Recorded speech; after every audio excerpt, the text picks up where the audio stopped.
오늘 예수님께서 이제 예루살렘에 들어오시는 종려주일입니다. 예수님께서 십자가를 지기 위하여서 예루살렘에 입성하셨던 그 날을 이제 기념하고, 이제 우리가 이제 고난주간 한 주간 그 십자가를 지시기까지의 그 일주일의 흔적을 이제 되새기는 종려주일, 그리고 이제 내일부터 고난주간을 맞이하게 됩니다. 제가 지난 4주 전부터 이제 계획했었던 예루살렘을 향하여 라는 사순절 시리즈의 말씀이 이제 다음 주, 이번 주와 다음 주 부활절까지 이제 마무리하게 됩니다. 오늘 예수님께서 예루살렘에 입성하셔서 우리에게 보여주셨던 그 예수님의 마음, 그 예수님의 마음에 대해서 묵상해 보기를 원합니다. 그래서 오늘 말씀의 제목은 나를 향하여 우시는 예수님, 예수님의 나를 향한 눈물이라는 말씀의 제목으로 2026년 종려주일 말씀 잠깐 나누도록 하겠습니다. 제가 아주 예전에 보았던 책 중에 신경숙이라는 작가가 쓴 엄마를 부탁해라는 책이 있었습니다. 아주 유명한, 한국에서는 유명한 책입니다. 그 책에 보면 책 안에 이러한 대목이 나옵니다. 이러한 표현이 있는데요, 제가 읽어드리겠습니다.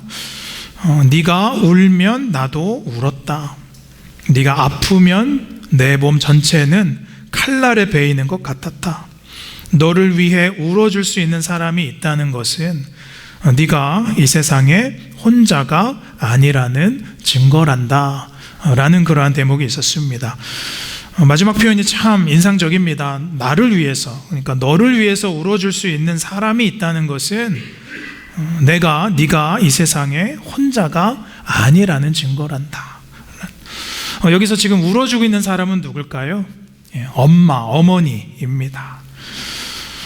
제가 목회를 시작할 때 마틴 로이드 존스 목사님께서 책에서 이런 말을 한 적을 제가 본 적이 있습니다. 영어로 이제 되어 있는데요, 한국말로 하면 무슨 뜻이냐면, 그 목회자를 위해서 울어줄 수 있는 사람이 딱 3사람만 있으면 그 목회는 넘어져도 끄떡이 없다라고 말하는 겁니다. 그 목회자를 위해서 울어줄 수 있는 3사람만 있으면 그 목회는 흔들리지 않는다라는 말입니다.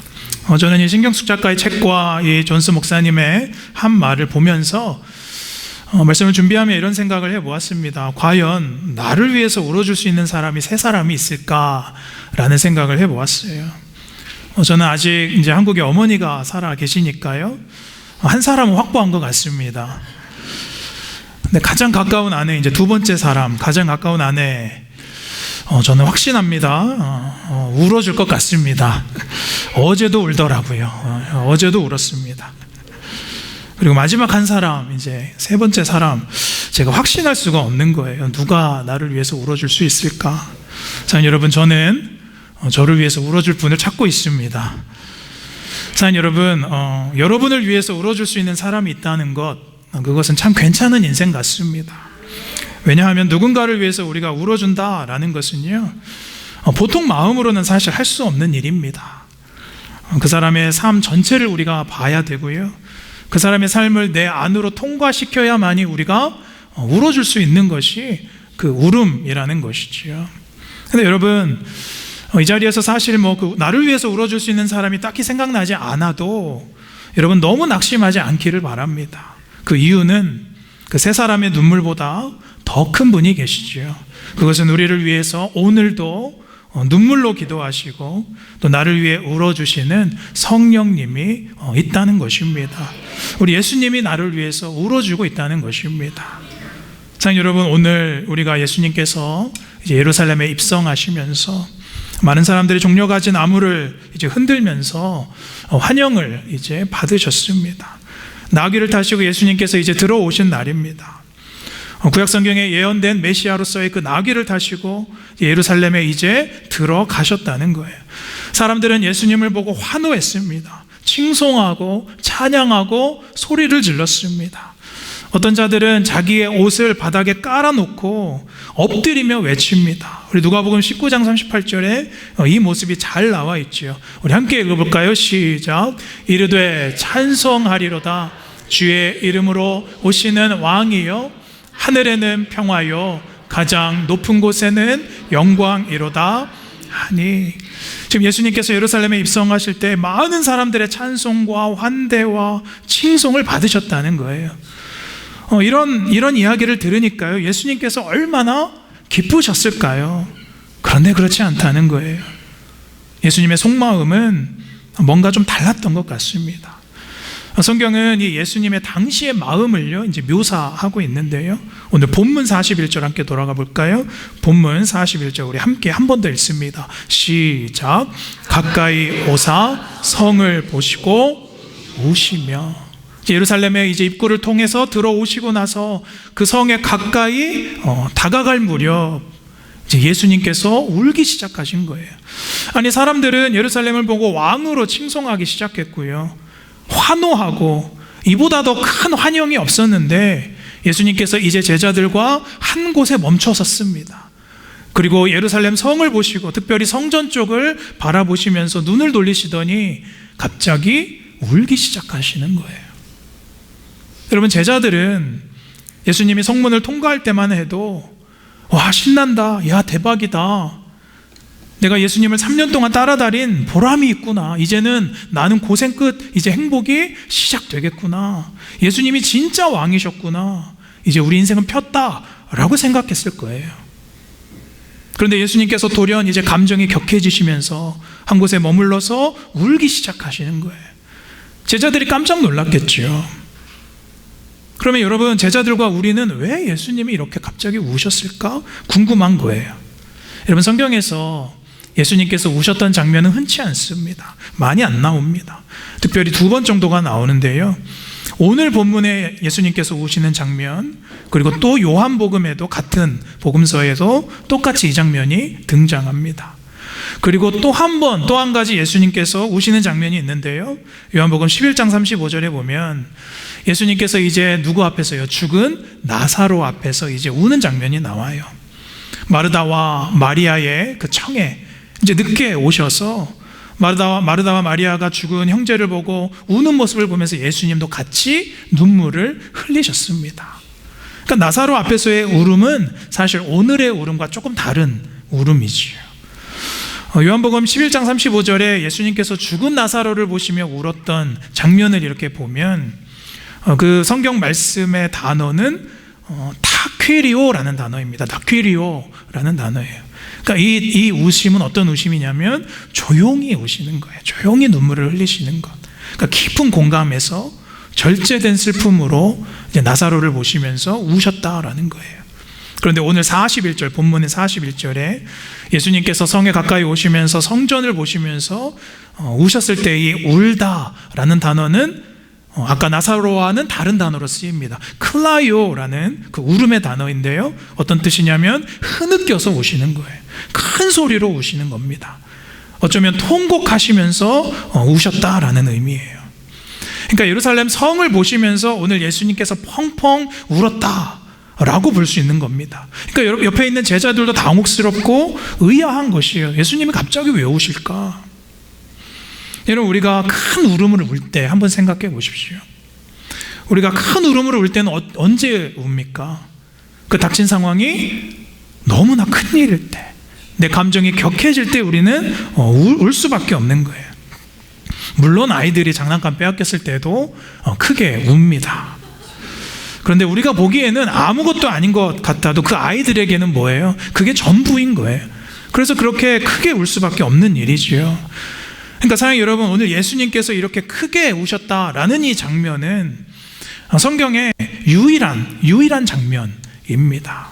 그래서 예수님의 심정과 예수님의 슬픔의 감정이 극도로 드러났던 장면이에요. 그럼 우리가 그냥 넘길 것이 아니지요. 당황한 제자들 앞에서 예수님께서 이제 이렇게 우신 것에 대한 이유를 오늘 본문에서 말씀하고 있습니다. 우리 42절 돌아가서 함께 같이 읽겠습니다. 42절 시작. 이르시되 너도 오늘 평화에 관한 일을 알았더라면 좋았을 뻔하였거니와 지금 내 눈에 숨겨졌도다. 오늘 42절 보면 주님께서 너라고 칭하는 것이 있죠. 근데 이것은 너도 라고 칭하시는데 특정 누구를 가리키시는 것이 아니라 예루살렘 성을 이제 의인화해서 말씀하고 있습니다. 그래서 예루살렘 성 전체, 그리고 성전, 또 제자를 포함해서 그 당시의 사람들, 모든 백성을 지칭해서 너라고 말하는 거예요. 그래서 예수님의 말씀은 오늘 내가 이 예루살렘의 평화를 가져다 주는 일이 무엇인지 너희가 잘 알았더라면 좋았을 것이다. 근데 지금 너희들은 그것을 전혀 못 보고 있구나 라고 말씀하시는 거예요. 그러니까 여러분, 예루살렘에 예수님이 오늘 종려주일에 이렇게 들어올 때 사람들이 자신을 보고 환대하고 칭송하고 호시아나 호시아나 환영하고 찬양했지만 그들은 잘못된 평화, 잘못된 기대를 하고 있었다라는 거예요. 그리고 그들은 봐야 할 것을 지금 보지 못하고 있구나 라는 그 슬픔의 감정입니다. 특별히 당시의 종교 지도자들과 또 서기관들과 또 성경을 가르치는 자들, 또 예수를 보고도 믿지 않고 받아들이지 않는 그 사람들에 대한 안타까운 마음에 대한 눈물이 바로 오늘 예수님의 울음입니다. 그리고 또 한 가지 너무나 중요한 것은 그들이 이제는 심판받을 수밖에 없다는 것, 그 심판에 대한 안타까움이에요. 우리 43절 44절 함께 다시 보실까요? 43절 보시면 날이 이를지라 내 원수들이 도둔을 쌓고 너를 둘러 사면으로 가두고, 44절에 또 너와 및 그 가운데 있는 내 자식들을 땅에 메어치며 돌 하나도 돌 위에 남기지 아니하리니 이는 내가 보살핌을 받는 날을 알지 못함을 인함이라 하시니라. 43절에 보면 날이 이를 것이다 라고 말하죠. 그 날, 어떤 날입니까? 예루살렘이 멸망하는 날. 여러분, 그 지금 눈앞에 대단해 보이는 그 호화로운 헤롯 성전이 이제 무너질 것이다 라고 말씀하고 있는 거예요. 실제로 예수님께서 이 말씀을 하시고 37년, 40년 정도 후에 AD 70년에 예루살렘 성이 로마에 의해서 무너지고 성전이 황폐해집니다. 다 무너지고 폐허가 됩니다. 자, 여러분, 우리가 나의 이름으로 쌓아놓은 것은요, 무너지는 날이 와요. 여러분, 영원하지 않습니다. 자, 여러분, 하나님의 이름이 없는 것은 무너질 수밖에 없어요. 거룩함을 상실한 것, 그것이 호화로운 성전이든 나의 집의 이름이든 하나님의 이름과 하나님의 거룩함이 빠진 것들은 다 무너지는 때가 반드시 온다는 것입니다. 그것을 기억해야 돼요. 자, 여러분, 오늘 우리가 이 예수님의 탄식과 통곡의 울음을 기억하면서 이 예수님의 눈물이 나를 향한 눈물로 받아들이게 되시기를 축복합니다. 그래서 오늘 이 본문을 가지고 우리가 첫 번째로 기억하고 싶은 거, 함께 예수님의 울음, 예수님의 우심 함께 읽겠습니다. 1번 시작. 나를 향한 하나님의 울음을 기억하라. 누구를 향한? 나를 향한 우리 주님 하나님의 울음을 기억해야 된다. 하나님의 마음이 무너지는 순간이 있다라는 겁니다. 자, 여러분, 우리가 상대방에게 관심이 없으면요, 우리는 눈물조차 안 납니다. 관심이 없는데 그 사람에게 어떻게 눈물을 흘릴 수가 있겠어요? 우리가 같은 드라마를 보고도 공감하는 사람들은, 저같이 F의 성향들은 드라마를 보고도 눈물이 나요. 그런데 가까운 어떠한 제이와 같은 이러한 사람들은 저거 다 짜고 하는 거잖아, 저거 다 각본이 있는 거잖아, 저거 다 지난번에 다 했던 이야기인데 왜 울고 있어? 그렇게 생각도 한다는 거예요. 사랑하는 여러분, 하나님이 우리를 사랑하시는 줄로 믿습니다. 믿으십니까? 하나님 우리를 사랑하셔요. 근데 여러분, 사랑하지 않고 관심이 없으면 하나님께서 우리를 위하여 우실 필요도 없고요, 우리가 죄악 가운데 거했을 때 예수님을 보내주실 필요도 없고 그냥 심판하면 끝나는 거예요. 그러나 오늘 예수님의 이 눈물은 우리를 향한 여전한 사랑과 긍휼의 마음이, 그 하나님의 마음이 마르지 않았기 때문에 오늘 주님께서 우리를 위하여 오시는 줄로 믿습니다. 여러분, 자녀를 이렇게 키워보신 분들은 알 거예요. 자녀들이 정말로 나쁜 길로 갈 때, 그 길이 아닌데, 그렇게 하면 정말로 죽음의 길인데, 그렇게 하면 망하는 길인데, 그렇게 되면 안 되는데, 그 길을 자꾸만 가려고 할 때, 부모의 본심을 몰라줄 때, 우리가 자녀를 위해서 기도할 때마다 눈물만 나올 수밖에 없는 거예요. 여러분, 주님도 똑같다는 것입니다. 로마서 8장 26절에 주님의 마음, 성령의 마음이 나타나죠. 우리 함께 읽겠습니다. 시작. 우리의 연약함을 도우시나니 우리는 마땅히 기도할 바를 알지 못하나 오직 성령이 말할 수 없는 탄식으로 우리를 위하여 친히 간구하시느니라. 성령께서 우리를 위하여 기도하시는데 여기 말할 수 없는 탄식으로 라고 되어 있어요. 성령께서 우리를 위하여 마음이 무너지면서 탄식하시면서 내적 고통을 느끼시면서 우리를 위해 울며 간구하신다라는 겁니다. 내 삶이 비록 지금 괜찮아 보여도, 내 삶이 보기에는 예루살렘 성처럼 우뚝 서 있는 것 같아도, 호화롭고 잘 돼가고 있는 것 같아도 성령께서는 내 영을 보시고 우실 때가 있다는 거예요. 내 영이 요즘 죽어있고 우리 마음의 성전에 하나님의 것이 아니라 세상의 돈과 세상의 물질과 세상의 것으로 가득 차 있을 때 하나님께서는 나를 보고 우신다라는 겁니다. 슬퍼하신다라는 거예요. 예레미야 13장 17절에 보면 하나님의 그 울음이 또 나타나지요.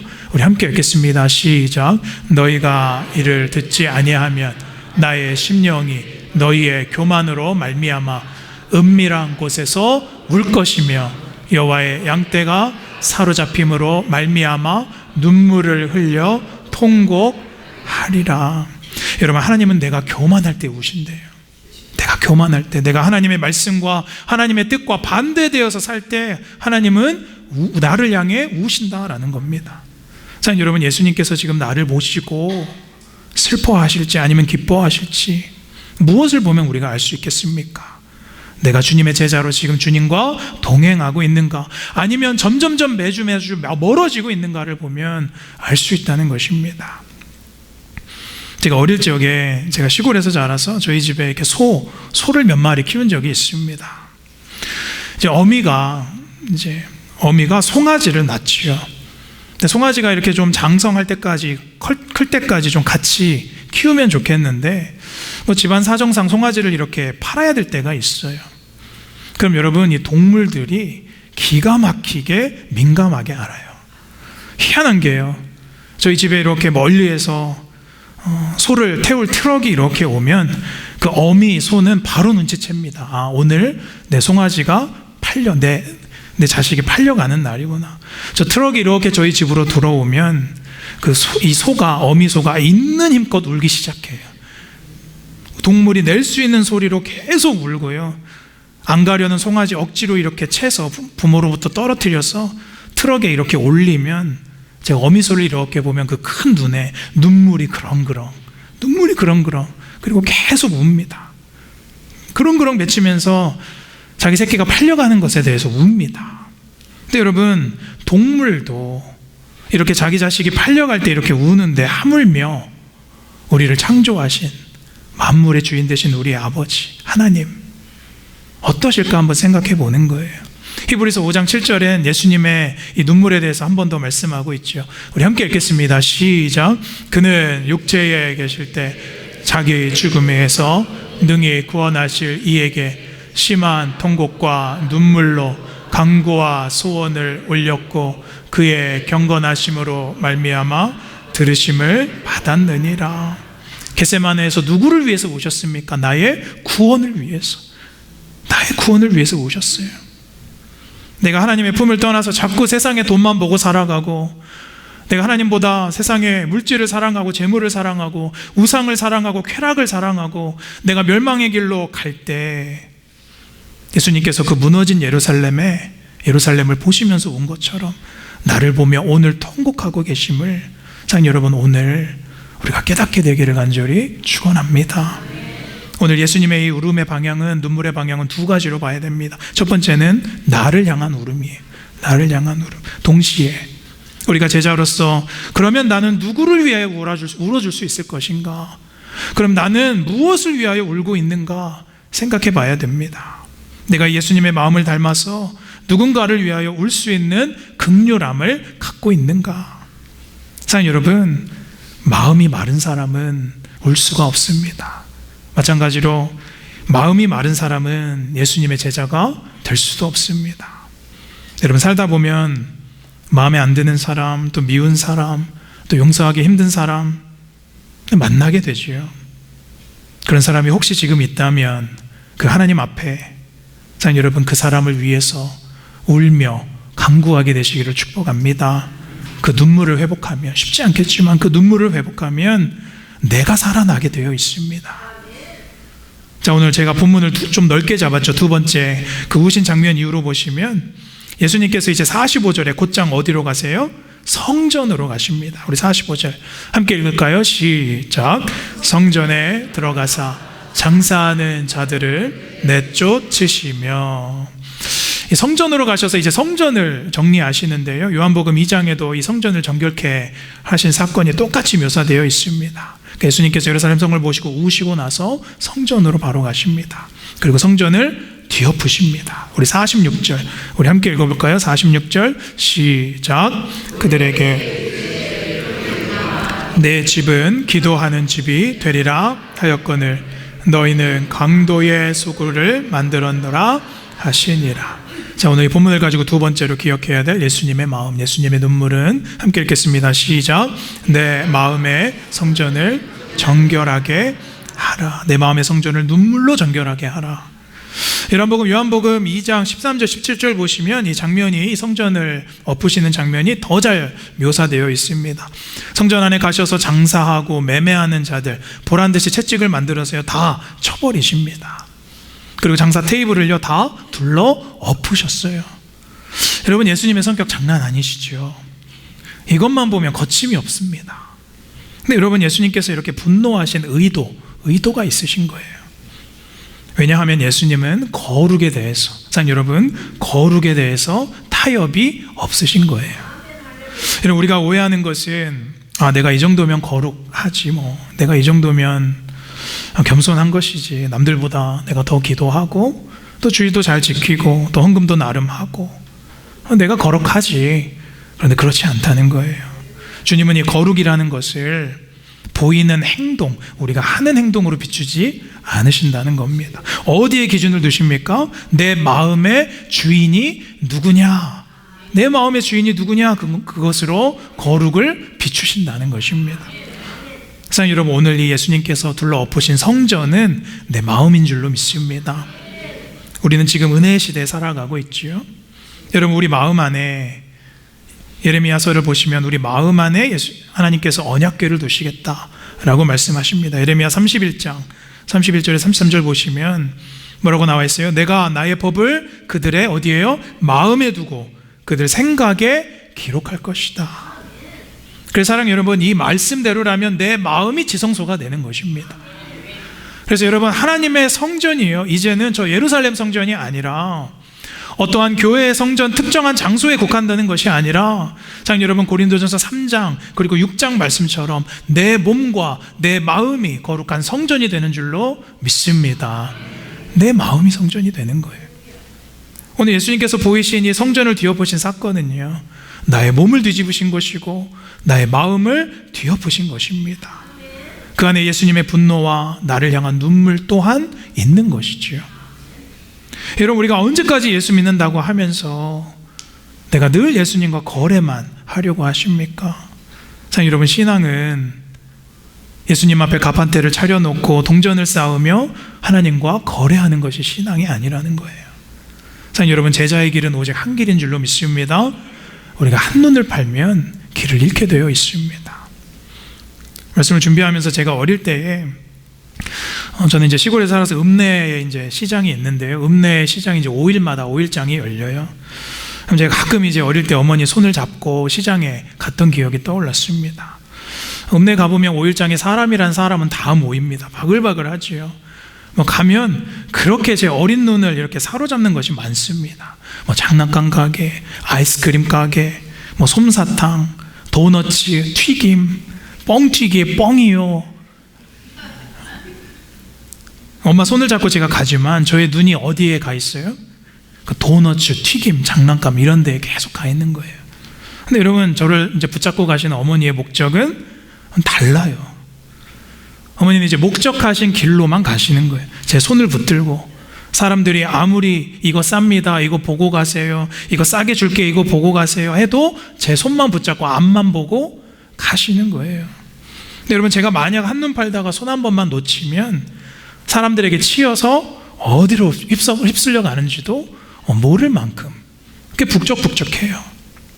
사랑하는 여러분, 마찬가지로 우리가 주님 손 놓치면 세상에 쓸려가게 되어 있습니다. 사랑하는 여러분, 이 구원의 길, 여러분 이 구원의 길은, 십자가의 길은 애매모호하지 않습니다. 여러분 구원의 길은 피상적이지 않아요. 말씀에는 분명하게 구원의 길은 좁은 길이다, 협착한 길이다 라고 말씀하고 있어요. 자, 여러분 우리는 분명 구원을 얻었고 영생을 입은 줄로 믿습니다. 그러나 끝까지 한 길로만 가서 빌립보서 2장 말씀처럼 두렵고 떨림으로 구원을 이루게 되시는, 한 길만 가시는 저 여러분들 되시기를 축복합니다. 고린도서서 9장 27절에 보면 바울이 내가 내 몸을 쳐서 복종하게 함은 오히려 남에게 복음을 전파한 후에 도리어 버림을 당할까 두렵다 라고 말하는 거예요. 여러분 성경에 바울만큼 하나님께서 사용하신 복음 전도자가 어디 있습니까? 하나님께 바울만큼 인생을 충성하고 헌신하고 봉사한 자가 어디 있습니까? 그러나 그렇게 복음을 전하고 난 다음에도 내가 오히려 버림을 당할까 두렵다 라고 말하고 있는 거예요. 특별히 고린도전서 10장 12절에 보면 어떤 자가 버림을 당할까 주의하래요. 내가 선자로 생각하는 자는 넘어질까 두려워하라, 조심해라 라고 말하는 거예요. 특별히 저와 같은 직분자들, 내가 예수 오래 믿고 신앙의 연수 꽤 되었고 헌신도 많이 하고 봉사도 많이 했고 충성 많이 했다 라고 생각하는 자, 오히려 넘어질까 조심해라. 자, 여러분 하나님께서는 겉으로 세워진 것으로 우리를 분별하시지 않습니다. 자, 여러분 잘 들으셔야 됩니다. 하나님은 심령이, 지금 나의 심령이 예수님을 주인으로 갈아엎어졌는가, 여러분 그것을 보시고 계셔요. 그리고 하나님의 눈물을 아는 자인가, 그것으로 우리를 분별하신다라는 거예요. 그래서 오늘 예수님께서 이제 성전을 다 정결케 하시고요, 19장 47절 이렇게 보시면 들어가 있나요? 47절 보시면 예수님께서 뭐라고 하세요? 함께 읽겠습니다. 시작. 예수께서 날마다 성전에서 가르치시니 대제사장들과 서기관들과 백성의 지도자들이 그를 죽이려고 꾀하되, 성전을 다 갈아엎으시고 그 다음 날에 뭘로 하셔요? 성전에서 말씀을 가르치세요. 하나님의 말씀으로 성전을 채워 넣으셔요. 근데 재미있는 것은 47절 중반에 보면 대제사장들과 서기관들과 백성의 지도자들은 어떻게 해요? 그를, 예수를 죽이려고 꾀하였다. 그러니까 여러분 누군가는 똑같이 성전에서 말씀을 들어도 예수님을 모함하고 죽일 생각만 하는 거예요. 근데 48절에 보니까요, 백성이 다 그에게 귀를 기울여 들음으로 예수를 죽일 어찌 방도를 찾지 못하느니라. 어떤 자는 성전 안에서 예수님의 말씀을 들었다라는 거예요. 같은 성전에서 말씀을 들어도 어떤 이는 듣고 어떤 이는 예수를 모함하고 예수님을 죽이려 했다는 거예요. 예수님의 이 눈물은 특별히 종교 지도자들과 말씀을 아무리 전해도 도무지 마음에 받지 않는 자들을 향한 예수님의 울음, 그 슬픔이었다라는 겁니다. 자, 여러분 우리 마음에 하나님의 말씀이 채워지면 우리가 변하지 말라고 해도 변하게 됩니다. 믿으십니까? 여러분 삶이 달라지는 것은요, 내가 돈 조금 더 많이 버는 것에 있지 않아요. 여러분 삶이 달라지는 것은 사업이 좀 더 확장되고 사업이 잘됨에 있지 않습니다. 여러분 삶이 달라지는 것은 내 마음의 성전에 하나님의 말씀이 채워지는 것에 있는 줄로 믿습니다. 여러분 그게 제자예요. 그게 제자입니다. 여러분 우리가 5주 동안 예루살렘을 향한 제자도 계속해서 살펴보고 있습니다. 근데 여러분 제가 제자도 하는데 제자도가 무엇입니까? 여러분 제자도는 거창한 것이 아니라 성경에서는 제자도가 무엇인가 명확하게 정의하고 있습니다. 요한복음 8장 31절 우리 함께 읽겠습니다. 요한복음 8장 31절 시작. 너희가 내 말에 거하면 참으로 내 제자가 되고. 요한은 제자가 뭐라고 말하고 있어요? 너희가 하나님의 말씀 안에 거하면 내 제자가 된다 라고 말씀하고 있는 거예요. 여기 거하다의 메노라는 단어 보면요, 머물러 있다, 떠나지 않다, 거주하다, 레지던트라는 뜻이에요. 그러니까 말씀을 듣고 잠시 왔다가 지나치고 그냥 떠나는 것이 아니라 그 말씀이 우리 안에 뿌리를 내려서 말씀 안에 우리가 거하는 것이 제자다. 그래서 포도나무 비유에도 예수님께서 또 말씀하시죠. 요한복음 15장 4절에 내 안에 거하라, 나도 너희 안에 거하리라. 나를 떠나면 너희가 스스로 열매를 맺지 못한다. 여러분 오늘 이 말씀을 받고 누가 내 마음의 성전에 하나님의 말씀을 채워 넣어서 제자가 되시렵니까? 오늘 말씀을 통해서 나의 모습을 비춰보고 예수님이 지금 나를 향해서 보고 우시는지, 나의 교회를 보고 지금 울고 계시는지, 아니면 기뻐하고 계시는지, 춤을 추고 계시는지 꼭 다시 한번 깨닫고 나가게 되시기를 축복합니다. 말씀을 정리하겠습니다. 제가 오래전에 읽었던 책 중에 로버트 멍어라는 신학자가 쓴 내 마음 그리스도 집이라는 책이 있습니다. 이 책의 내용은 예수님께서 이제 우리 집에, 내 집에 오셔서 주인으로 자리하는 그러한 이야기입니다. 그런데 우리가 우리 마음에 예수님을 들여놓지 못하는, 들여놓고 싶어 하지 않는 이유를 몇 가지로 정리하는데 크게는 세 가지입니다. 첫 번째는 우리가 예수님을 내 마음의 주인으로 모셔드리지 못하는 첫 번째 이유는 여전히 숨기고 싶은 것이 있기 때문이에요. 여전히 숨기고 싶은 것이 있어서. 그러니까 예수님께 내가 들키고 싶지 않은, 그래서 우리 집에 예수님이 오시면 내가 거실은 마땅히 내어줄 수 있지만 내 안방을 내어주지는 않는 거예요. 왜냐하면 예수님께서 내 방 구석구석 서랍을 여실까 봐. 두 번째는 우리가 예수님을 내 마음의 주인으로 모시지 못하는 이유는 예수님께서 나의 조력자, 나의 인생의 헬퍼가 되시는 것은 좋은데 내 인생의 주인 되는 것은 원치 않기 때문이에요. 그러니까 내가 필요할 때, 내가 아플 때, 내가 고난을 만났을 때 예수님께서 오셔서 좀 해결해 주시고 도움을 주시는 것은 내가 너무나도 좋은데 필요할 때만 예수님은 있어 주시면 되는 거예요. 그렇게 생각한다라는 거예요. 아직 나의 자아가 남아있기 때문에. 세 번째는요, 예수님과 이 깊은 친밀함이 불편하기 때문입니다. 제가 이 마음은 좀 알겠어요. 예수님은 고사하고 목회자하고도 가까이 있으면 여러분 불편하지요. 제가 밥 먹을 때 항상 보면은 제 옆자리만 이렇게 항상 비어 있습니다. 어떤 분이 그래요. 목사님과 밥 먹으면 소화가 안 된대요. 왠지 모르게 불편하대요. 그럴 때마다 제가 마음의 눈물을 흘릴 때가 한두 번이 아닙니다. 여러분, 저를 피하지 마십시오. 어쨌든 우리가 예수님과 생각보다 친해지는 것, 그것을 싫어한다라는 거예요. 여러분, 한국에서 이렇게 본토에서 손님이 일주일 한 2주 정도 오신다라고 생각해 보세요. 지금 생각만 해도 좀 힘드시죠? 한 2주 정도 같이. 일주일이 지나면 불편하고 신경 쓰이고 또 가고 나면 병이 나는 거예요. 그러니까 반가운 것도 하루 이틀이지 언제쯤 가시나. 그게 우리 마음이죠. 그러나 사랑 여러분, 이 마음이, 이러한 마음이 우리가 예수님을 대하는 마음이다라는 겁니다.